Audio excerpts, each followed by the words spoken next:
Ashama harkafuunee hordoftoonni Abduu Moobaayilaa biyya jirtan hundi keessanuu baga jiraattan baga deebiidhaan gara chaanaala kiyyaa dhuftan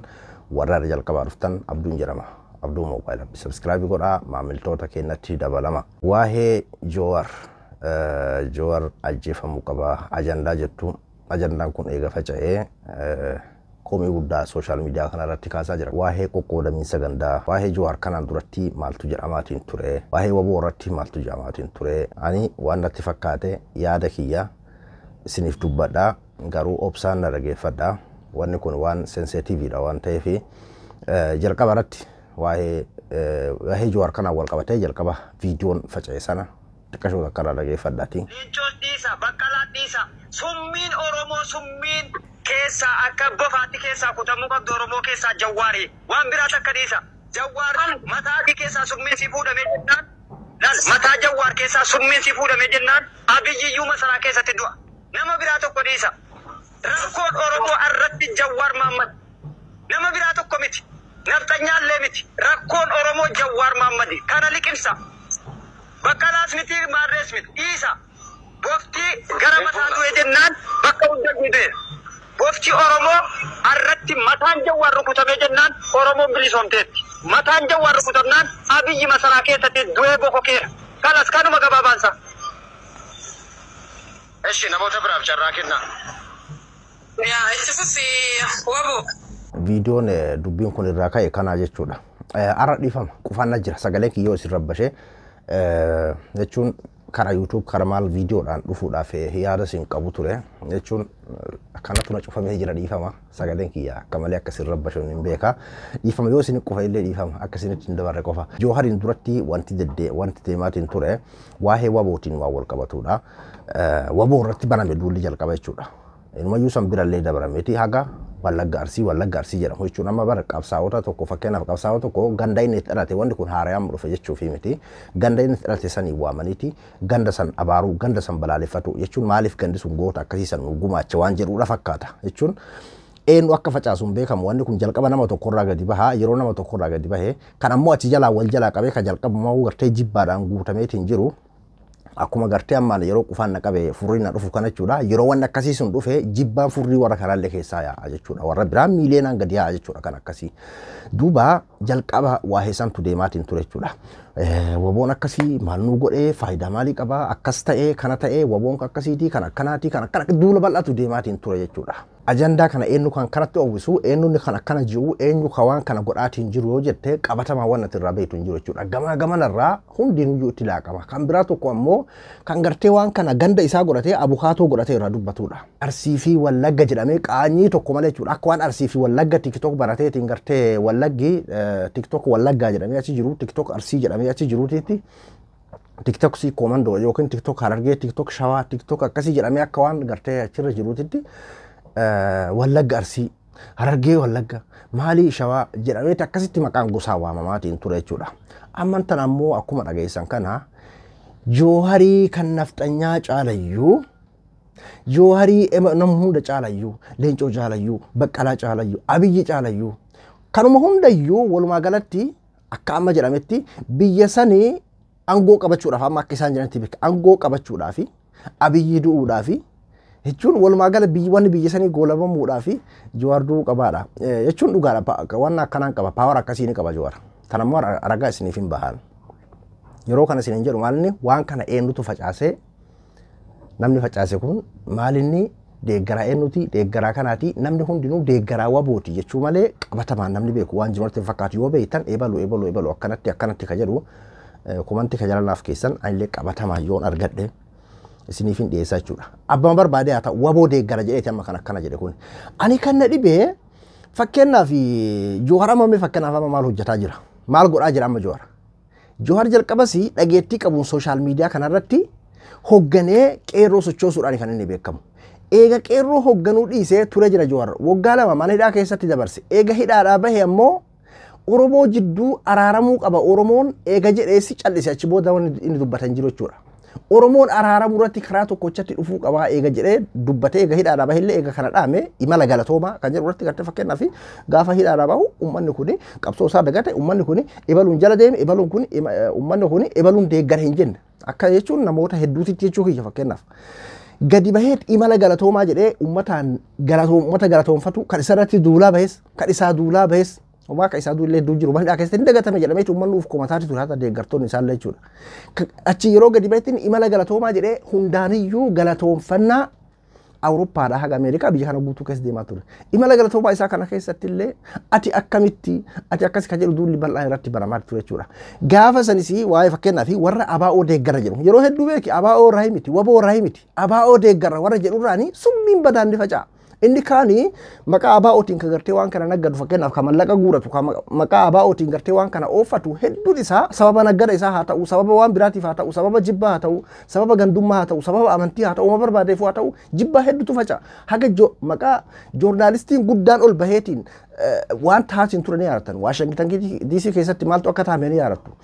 Minnesota keessatti maaltu akka taa'ame ni yaadattu haga walgahii Joohar san fashalsuudhaaf yaalu takkatti jechuudha humna isaaniitti ol ta'ee hafuyyuu warri ABO deeggara jedhu ABO miti beeki warri ABO deeggara jedhudha.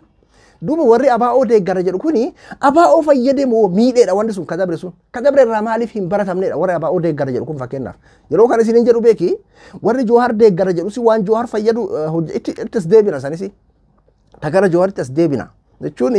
yeroo hedduu beeknu tumaa walirra jiru yoo hoggansi walirra jiraate malee jechuudha yoo hoggansi walirra xiqqoo wayyaa qabaate malee nuti akka hawaasaatti tumaa waa walirra jiru agarreen. Warri gartee WBO deeggara jedhu gaafa san maal akka ta'e wal yaadachiisuun hin barbaachisu sooshaal miidiyaa kanarra viidiyoon guutuudha jechuudha. Ifa bilisatti haga Jooharilleen callisee waa'ee tokkummaatti dhiibee boodarra diisitti waan ije tokko yaadadha. Isin warri ABO deeggara jettanii ijoollee bosona jettu saniif yaada jedhe afaan bahee. DC irratti ni yaadatu ta'e walgahii dhumaa irratti jechuudha. Hadheessanii haga gartee quba kokkee kaahutitti haga gartee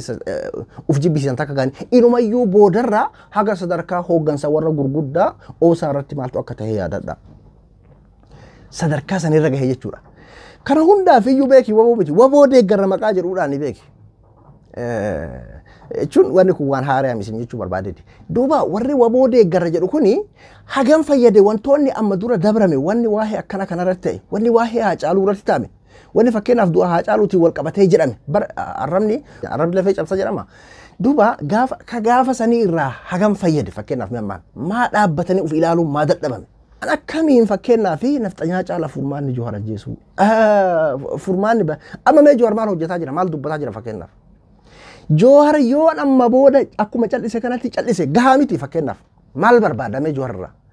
Joohar nama yeroo duraatii fi waan paartiin godhuu hin danda'in waan paartii yeroo paartii godhuu hin danda'in jedhu beeki paartiin dadhabina paartii sanii qofaa miti. Waan tokko ati hojjettee milkaa'uu dadhabuun ati hojjettee kasaaruun naggata keessatti fakkeenyaaf ati hojjettee kasaaruun ati fakkeenyaaf hojjettee yookiin hojiidhaaf tattaafattee wanni sun siif ta'uu dhabuun hojjettee barakaa keessaa dhabuun kasaarama jedhama walumaa galatti jechuudha. Wanni paartiin biraa itti dadhabe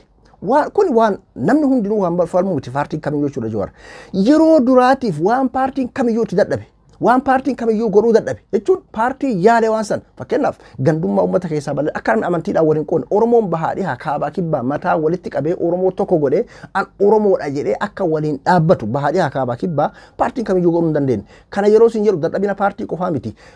waan hoggansi paartii sanii jedhee uummanni hojiirra oolchuu hin dandeenye kan biyya bulchullee haa ta'u kan carraa biyya bulchuu argatellee haa ta'u kan ganaa gartee qabsaa jirullee haa ta'u paartiin kamiyyuu waan hin godhin kan eenyuun ni falmaa laata. Oromoon bahaadhihaa kaabaa kibbaa amantiidhaan gandaan osoo waliin qoodee osoo ilaalchaa wal hin ilaalin osoo paartii tokkoon abdatin maqaa Joohar qofaan qeeroon humni lafaa dhufaan dargaggoon ani Oromoodha jedhee lafaa ka'ee wayyaanee waggaa 80 akkasitti karoorfatte san buqqisee gartee daaraa godhee jira jechuudha. Isii ijaarattee saba kana gartee hunda isaatiiyyuu ijaarattee ofiif bulcha jettee sobdee akkasitti paartii bakka bakkatti ijaarattee tokko shanee jettee haga gandaatitti ijaarattee san hunda buqqisee lafaa diige jechuudha. Wanni shirri gaafa san hin yaalamin fakkeenyaaf Joohar akka gartee jibbamuuf wanni Joohar jedhu kun akka hin dhagamneef wanni hin godhamin hin jiru itti dadhabameeti humni Joohar suni irra aaneti akkasitti irratti walii gala jechuudha. Kanaafuu Jawahari waan paartiin kamiyyuu godhuu hin dandahin saba kana tokkoomseeti jira. Osoo amantii kan osoo gartee muslimatu sirriidha. Waan jechuudha fakkaana fakkaataa durii qabsoo Oromoo keessatti muslimatu sirriidha. Yookiin ammoo Oromoon amantii Arabaa dhiisuu qaba. Oromoon amantii Israa'el dhiisuu qaba. Oromoon amantii Habashaa dhiisuu qaba. Oromoon amantii akkasii dhiisuu qaba osoo hin jedhin Oromoon ganda akkasiidha. Warri akkasii gartee gandummaa jaalata. Oromoo gandummaa dhiisaa osoo guyyaa tokko waa'ee gandummaa hin dubbatin saba falmatu gaara bahu saba gartee tokkummaa qabu saba cichoomee qabu kaayoodhaan masakam tarsiimoodhaan masakam kaayoon hoogganamna osoo jedhu osoo ittiin dhaadhatu saba kana bakka inni laafetti osoo waamilee ittiin godhu bakka inni wal qoqqoodetti illee osoo gartee dhiisaa kanneen ergamtuu diinaatti osoo jedhuun osoo guyyaa takka saba kanatti quba hin qabin osoo guyyaa takka sabni kun qoqqoodama dhiisaa gandummaa dhiisaa osoo hin jedhin osoo guyyaa takka saba kana faaruu malee isaa guyyaa takka saba kanaa waajibu argin akkasuma itti milkaa'ee Oromoo kana mataa walitti qabee asiin gahe jechuudha. Amman tanas namoonni tokko kan faayidaa argatee inni kaan ammoo gartee akkama xiiqii dhuunfaa isaatiin inni kaan jibbaa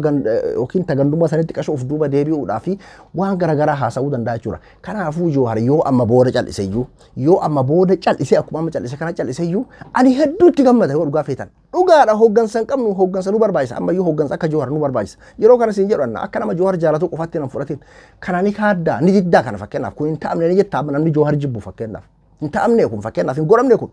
Kan akkasitti gartee Oromoo kana mataa walitti qabe amma booda yoo cal'iseyyuu ni gahaa fi isin jechuu barbaadeeti. Garuu warri amma Jawaharii ka waan kana godhu jedhulleen paawara isaa kana beeka humna isaa kana beeka jechuudha. Humna isaa kana ammoo ajjeesuudhaan osoo hin taane wal kabajuudhaan jechuudha kan taa'amu sila. Jechuun ammatti namni kun eenyu akkuma isin jedhe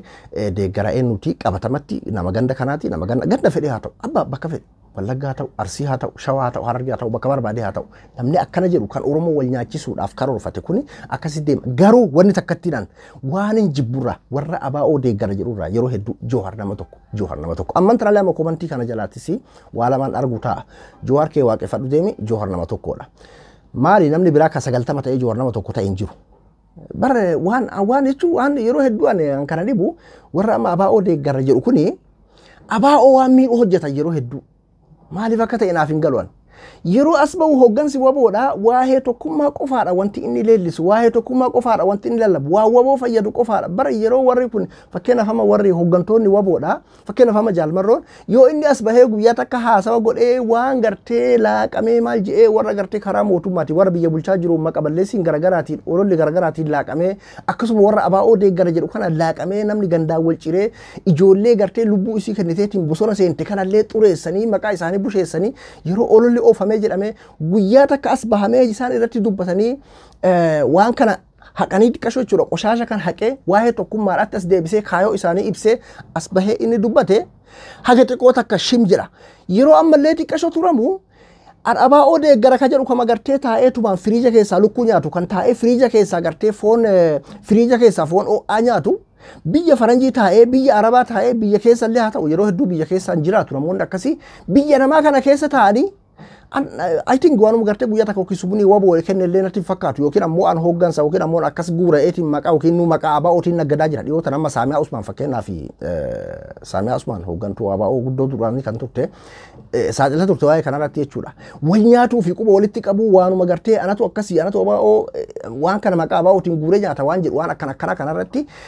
ajandaa warri gartee waa kanatti yeroo ofu yeroo kaan ammoo deebi'ee akka Oromoon gandaa wal shakku akka Oromoon kaan oofeetii fakkeenyaaf Jawahar akka waan gartee yookiin ammoo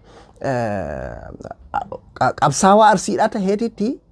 Arsiin akkasii Jawahar akkasii Arsii wal qabse inni kaan ammoo ijoollee Arsii nuti bannee dhabamala Jawahar nu jalaan qabu jedha Jawahar kan Arsiitii miti Jawahar gartee kan Wallaggaatii miti Jawahar kan Shawaatii miti Jawahar kan Harargeetii miti kan Oromooti yoo dhugaadha kan Arsiiti qaama Oromoo Arsiin tokko jette dhugaadha Arsiin akka Arsiitti Arsiin goota akkana nu gumaaysu dhugaadha Jawahar kan Oromoo hundaati kan Wallaggaa kan Shawaa kan ammoo jechaanii gochaan godheeti Jawahar yeroo hedduu jechaa fi gochaanii kan inni beekamu wanni tokko ni jira dhugaa takka argaa isinii bahan namoonni Jawaharitti aaran kuni Jawahar maa jallisee isa malee motoriin socho'u Jawahar maa jallisee isa malee Oromoon tokkummaadhaan lafaan ka'uu jettan dhugaadha yeroo hedduullee waan itti duulamuuf illee kana garuu sababa aaraatii fi Jawahar nama tokko warri jedhamu kun jedhu kunis aarii faa jedhan malee dhugaadhaan nuuf gala Jawahar isa malee motoriin socho'u dirqiidhaan hin ta'u yoo san taatellee dirqamaan fakkeenyaaf Jawahar dirqamaan ka'iitii saba kana naa sochoosi yookiin dirqamaan akka paartii kiyya fedhu Jawahar naa godhe yoo jettee ta'u akkamiin nama kaa inni illeen yeroo barbaadetti akka ilaalchisaa fakkeenyaaf barnaa ati nu ilaalcha adda addaa qabna joorlee ilaalcha mataa isaa qaba jaalbaroolee ilaalcha mataa isaa qaba akkasuma abiyyillee ilaalcha mataa isaa qaba daawud ibsaas ilaalcha mataa isaa qaba nama iyyuu ilaalcha mataa isaa qaba akkuma naasiititti hooggantoonni kun jechuudha akkaataa ilaalcha mataa isaaniitiin namoota ilaalcha mataa isaanii qabu ijaaratanitti qabsaawaa jiran joorilleen akkasuma gartee jaalbaroolee abiyyilleen kan biyya bulchaa jirullee jechuudha bare fakkeenyaaf yeroo hedduu namni hundinuu mootummaa irratti fakkeenyaaf duuluu ni dandeenya mootummaa irratti waan barbaade jechuun dandeenya maaliif nu hunda keenya bulchaa jira paartii mormituusi warra isa deeggarullee jechuudha yeroo hedduu akkamitti abiyyina jalaatu qaba jedhee barkarullee agarree waggaa kana waggoota afran kana keessa akkamumatti abiyyina jalaatu qaba jedhee kan abiyyi filullee agarree jirra bara jechuun akka waan abiyyi ganda wahii bulchaa jiru akka waan abiyyi paartii wahii qofa bulchaa jiru biyya san guutuu sabaa fi sablammoota 78 maal jedhame san kan bulchaa jiru san ummata miiliyoona 100,000 maalii kan bulchaa jiru san jechuudha warra biyya bulchaa jiru hunda keenya bulchaa jira hunda keenya yoo ajjeesinu ajjeesaa jira hunda keenya yoo hidhaa jira kanaafuu hundi keenya itti duuluu dandeenya garuu warra biraan morbituu kan aangoo qabachuudhaaf qabsaawaatiin jiru kan akka Joohar kan akka Jaalmarroo kan akka Daawud Ibsaa kan barbaade kan karaa nagaatiin qabsaasu kan qawweedhaan qabsaahullee ufiifuu qabsotti jira isatti maaquba qabda kan si dura jiru kan qawweedhaan waliin falmaatiin jirtutti xiyyeeffachuudha malee akkamiin fakkeenyaaf yoo Joohar akkas ta'e malee yoo Joohar du'e malee Daawud Ibsaatii miti Leencoo miti Baqqalaa miti Mararaa miti yoo Joohar du'e malee yoo Joohar du'e furmaata argatta furmaata maalii argatta fakkeenyaaf abadan furmaata argattu yoo ibiddi qabateetumaan saba kana jirtu wal nyaatu jechuun wanni kun ajandaa diinaas ta'uu danda'a hin barre nama kanaan hagammaatti an dhiifa malee naa godha akka dhuunfaa kiyyattan namni kun eenyu akka ta'e qabatamaan hin barre viidiyoon as bahee fuula isaan agarre as bahee gartee foloodhaan ebaluu foloo hagana qaba nama ganda akkanaati jechuun tiktok irratti wanti kun kaa'ame garee akkanaati warra akkanaati nama ebalu deeggaru ka jiru agarre yoo san agarre akkuma gartee gaafa diisiidha warri waboo deeggara jedhu ifaa bilisatti galma keessatti ol ka'ee akkasii kunoo akkana jedhee dubbatanitti irraa dubbanna jechuudha garuu ammatti waan oromoo kana wal nyaachisu ati eenyu taateeti kan akkasitti murteessitee baqqaati laaftumatti qabsoo oromoodha kan abbootirraa abbootii keenyatti abbootii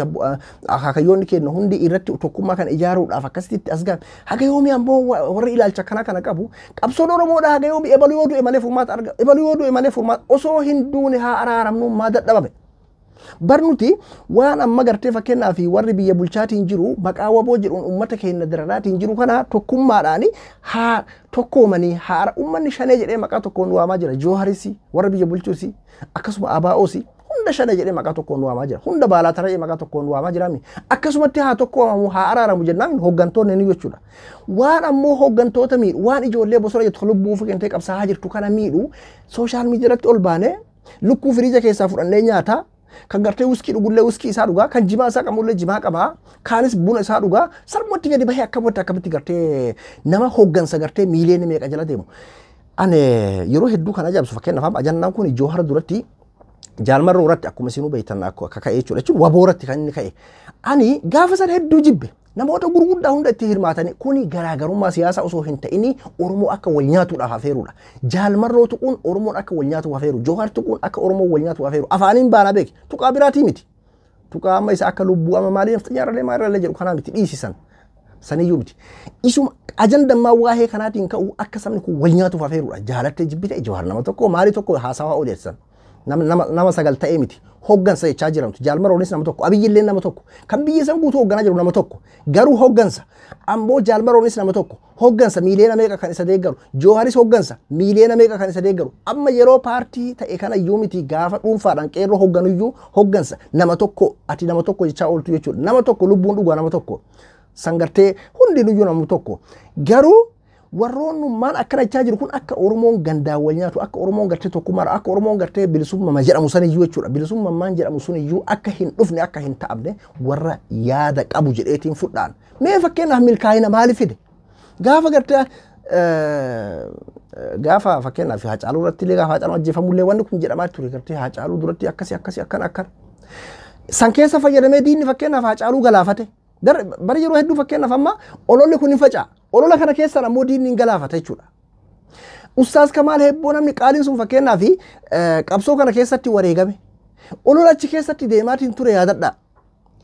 Mee yoon faayidaa buusee beekan tokkorraa tokkummaan baratamne gaafa imala gara toomaadhaa ifaa bilisatti dooggartoota ABO warra jedhamu waa meeqa haasawe milkaa'ina maaltu dhufe achi booda faayidaa maalitti dhufe moo jechuun fakkeenyaaf amma akka ijoolleen lama yoo wal lolte yoo tokko irra qubna qabaateetiin tume anis gartee tumamee callisuu irra jedheetiin arrabsu yookiin ammoo gartee arrabsaa jalaa fiigu tokko yoo taate malee mee maal faayidaan inni buuse maal inni dhaana manuuf fakkeenyaaf warri waan kana oofu jalqaba Jawaariin duratti yeroo Wallagga Arsii jedhamee keessattuu hooggantoota ABO yookiin ammoo WBO irratti akkasitti ololli deemaatiin ture akka wanni kun deemee sadarkaa kana gahu nuuf gala jechuudha. Ati WBO jaalachuu dhabuu dandeessa. Garuu gadi baatee balaaleffachuu maaltu fide? Deeggaruu dhabuu dandeessa. Gadi baatee balaaleffachuu maaltu fide? Yeroo ati WBO balaaleffatte OFEKotu balaaleffatama. Yeroo ati WBO balaaleffatte Daawud Ibsaa ABO HDtu balaaleffatama. Yeroo ati ABO HD balaaleffatte WBOtu balaaleffatama. Yeroo ati WBO bosona jiru balaaleffatte Jawaatu paartii OFEKotu balaaleffatama. Yeroo Baqqalaa balaaleffa akkasi jechuudha. Maaliif ati yoo WBO jaalachuu baatte obboleessi ka jaalatu jira jettee kabaja kennuufii qabda. Kireeditii kennuufii qabda. Oromoodhaaf qabsaa jechuun dirqama atillee jaalachuu qabda jechuu miti. Obboleessa kee kan gartee akka keetiititti oromummaa isaa jaalatu kan biyya san Oromiyaa biyya jedhu san irraa dhalate kan Rabbiin achirratti uume kan jaalatee osoo hin ta'in dirqamatti Rabbiin gartee achirratti isa uumetu kan jaalatu jira. Isaaf jecha kabaja qabaachuufii qabda. Mormuu fi jaalachuu waladda. Qeequu ni dandeenya bara. ABO'n akkan ABO'n maaliif bakka kan akkanan goone? OFEKoon maaliif kanan goone? Jawaar ammoo maaliif kanan goone? Garuu dhabamuu qaba. Inni dhabamu malee furmaanni hin jiru. WBO'n badu malee maaliif WBO'n faayidaan isaa dhabamuu qaba? Yeroo jedhamu gadi baramma sadarkaatti bari qaanfanne amma haga jenoosaayidii ofii walirra labsinu. Wallagga baduu qaba ka jedhu jira bar gadi bahee. Arsiin baduu qaba ka jedhu jira gadi bahee. Ofii keenya jenoosaayidii walirratti labsaa jirra bariyaa jira keenya qaanfanne bar gara gadi baana jennu. Uummanni baalaataraa jedhami. Nuti ammoo gartee godinaan jenoosaayidii walirra labsaa jiru jechuun dubbatu nu dhibe malee jechuudha. Barka akkana jedhu jira. Wallagga Arsii jedhee yeroo gadi bahu akka Wallagga gartee jechuun Wallagga bakka buufate jechuufi miti wal jalaa harkifama as keessa gardantaa gartee foloodhaatiif kaan gartee gardantaa kanaafuu yaa jira keenya haala kanaani eessayyuu hin geenu ajandaa kanas eenyu akka facaase qabatamaan hin beeynu wanni kaleessa gartee jalqaba Baalee maalii Arsii fi Wallagga WBO'n baduu qaba WBO'n akkasii WBO'n faayidaa maal naa buuse faayidaa siin buufnemi ka faayidaa naaf buusetu jala deemi maali paartiin 2 3 4 5 jiraachuun biyya kamiyyuu ni jira dirqama kaartii deeggartu qofa ta'uu hin qabu dirqama badhaadhina durii fakkeenyaaf warra badhaadhinaa kana waan akkana kana ka ofamu ijoollee gartee wallaaltuu fakkeenyaaf warra badhaadhina deeggara jiru yoo ati xiqqashuma biyyiin tuute akkasii maaliin baduu qaba bakka Oromoo nama bilisumee qaba nama biraan barbaachisu boo'icha gartee waggaa 10 haa bulchu waggaa miiliyoona haa bulchu warra jedhu duraan isaan ture amma tana meekanummaan bilisummaadhaaf qabsaa'u yeroo Jawaar irratti duulu qabsoo bilisummaadhaa ka qabsaa'utti jiru san qancarsaa jira moo gabbisaa jira yaa jira keen haga yoomii jenoosaayidii walirratti labsaa jechuun wanni kun hin milkaa'u garuu ammoo maaliif ajandaa diinaa maaliif olola godhanna mee keessattuu warroonni ABO deeggara jettan kun uf laalaa ijoollee tana fayyadaa jira ijoollee lubbuu ofii kenniteetiin gartee dhagaa buraafattee qabsaawaa jirtu tan gartee garaa isii hidhattee beelaan saba kanaaf haga dandeettiin akkaataa itti fakkaateen qabsaawaatiin jirtu kanaaf maaliif hin yaanne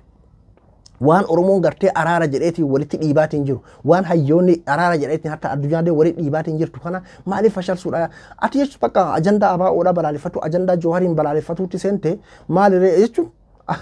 dagatame jechuudha akka sabni gartee maqaa shaniitiin duroonni amtuu ammusi waa'een araara lakki araarama sababa keessanii sabni isin jirtu miidhamini sunillee dagatame jechuudha maalinni amma kan itti jiramu maalinni